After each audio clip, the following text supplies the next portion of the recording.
এই দেখো বন্ধুরা, আমার গরম গরম বেগুনি আর চপ কমপ্লিট হয়ে গেছে। তো শীতের দিনে এই দেখো বন্ধুরা, বিকেলবেলায় আজকে রাহিল সিম আর বেগুন তুলতে এসেছে। তো আমাদের গাছে অনেক সিম আর বেগুন হয়েছে, তো রাহিল সিম তুলতে এসেছে।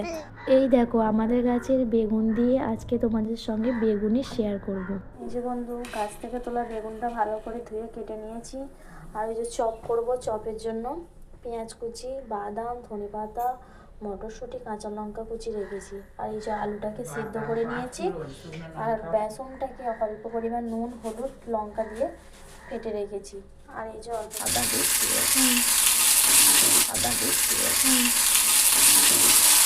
চলো চপের মশলাটা এবার রেডি করব। কড়াইয়ে তেল, পেঁয়াজ আর আদা রসুন নিয়ে নিয়েছি। আর অল্প পরিমাণে একটু জল, হলুদ, ওর মধ্যে হলুদ গুঁড়ো, ধনে গুঁড়ো, জিরে গুঁড়ো অ্যাড করে দিয়েছি। মশলাটা ভেজে নিচ্ছি। তো মশলাটা ভাজা হয়ে গেছে। এরপর কেটে রাখা ধনেপাতাগুলো ওর মধ্যে অ্যাড করে দেব।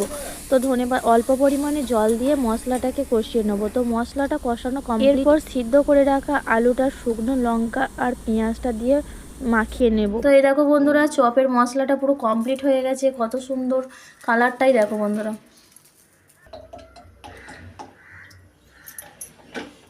কড়াইয়ে তেল দেওয়া হয়ে গেছে। এরপর তেল গরম হয়ে গেলে দেখো চপের মশলা লেই করা হয়ে গেছে।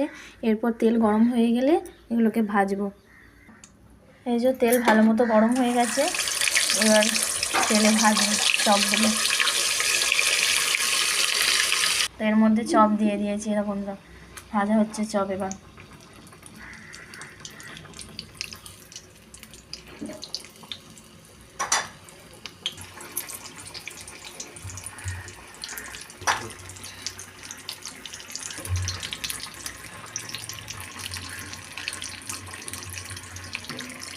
চপগুলো কত সুন্দর কালার চলে এসেছে। এরকম চপগুলো ভালো মতো ভাজা হয়ে গেছে। এবার এটা তুলে নেব। এবার কেটে রাখা বেগুনগুলো ভেজে নিচ্ছি। বেগুনি